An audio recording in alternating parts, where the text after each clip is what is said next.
My son is doing work. He's even though his practice is in Florida, not Montana, they have enlisted the assistance of my son to help with what is known as the Montana Firearms Freedom Act, which now is going to the federal court.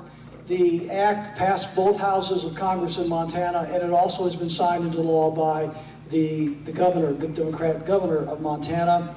And the law basically says this, and by the way, the state of Tennessee has also enacted a parallel piece of legislation.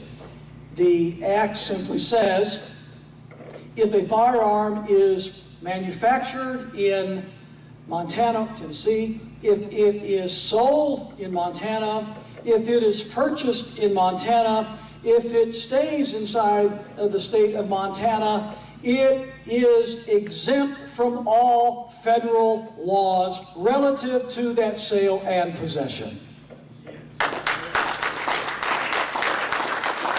Because after all, how do they get by with all these laws relative to background checks and having to ask permission of the almighty government before you can own or purchase a handgun? It's these commerce legislation, all of the rulings that come out of the Commerce Clause that they use to strap us with all of these draconian legislation. And so this says, look, there's no need for a Commerce Clause. It doesn't apply because everything is being done in this state. And so Montana has passed that law. Tennessee's passed that law. Tim could tell you the other states that are about ready to pass that same law, and it's now going before the federal courts. And my son is working on that legislation as a co-counsel for that.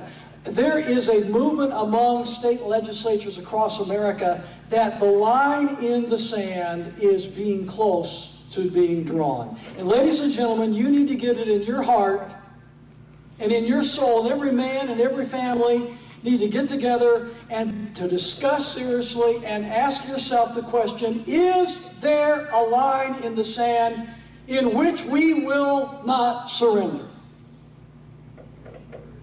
And if there is such a line, where is it?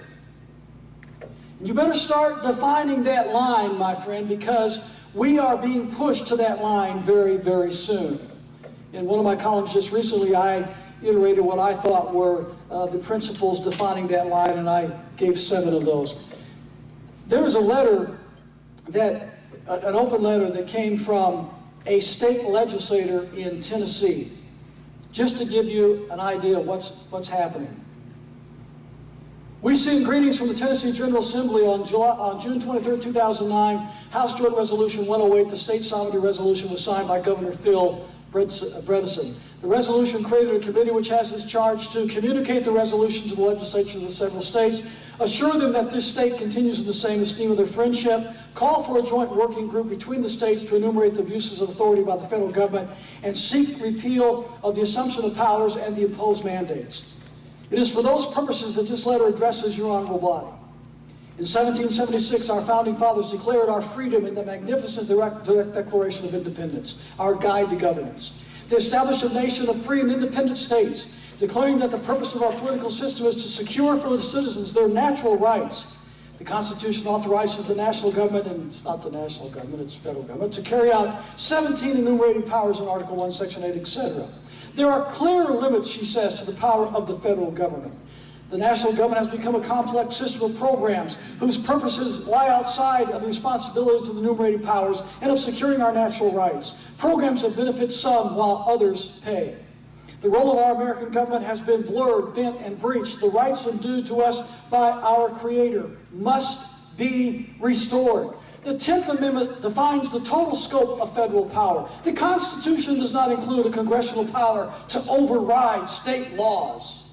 It does not give to the judicial branch unlimited jurisdiction over all matters. It does not provide Congress with the power to legislate over everything. This is verified by the simple fact that attempts to make these principles part of the Constitution were soundly rejected by its signers. With this in mind, any federal attempt to legislate beyond the constitutional limits of Congress' authority is usurpation of state sovereignty and unconstitutional.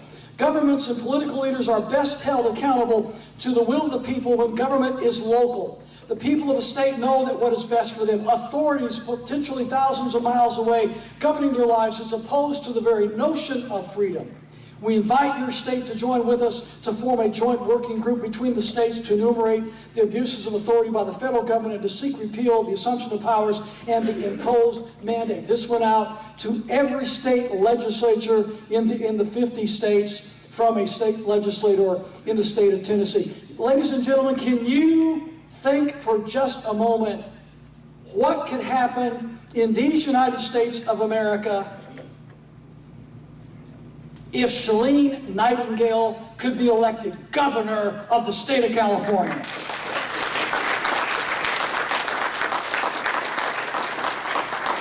All it takes is one. It takes one governor, one state legislature.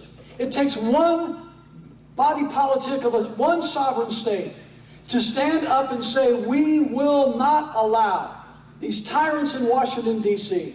to usurp our God-given rights and to bring us under the thumb of tyranny and oppression. We will fight for the principles of federalism and constitutional government, and with God's help, we will reclaim the freedoms that have been granted to us, not by the bureaucrats in Washington, D.C., but by our Creator God.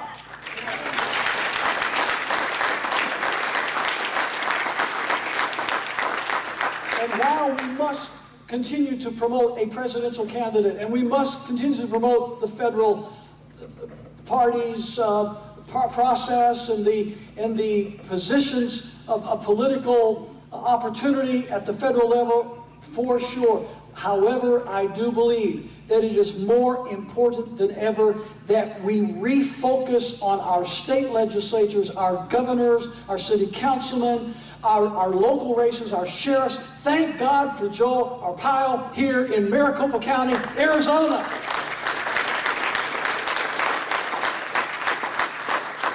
It is sheriffs like this, it is governors like Shalene Nightingale, it is state legislators across the country that are going to stand for those principles of freedom and federalism that I believe are the hope of America. And it really comes down to this: does God yet have a remnant left in this country that is willing to fight for freedom and independence?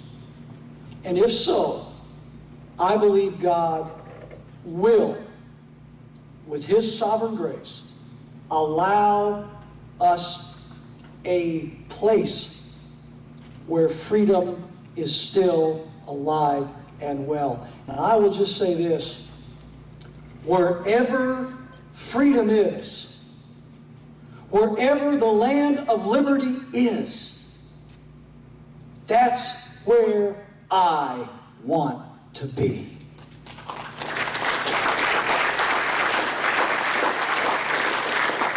You keep it up, folks, and don't you be discouraged, because I believe we are on the precipice of divine miracle and restoration, very similar to what our founders saw 200 years ago.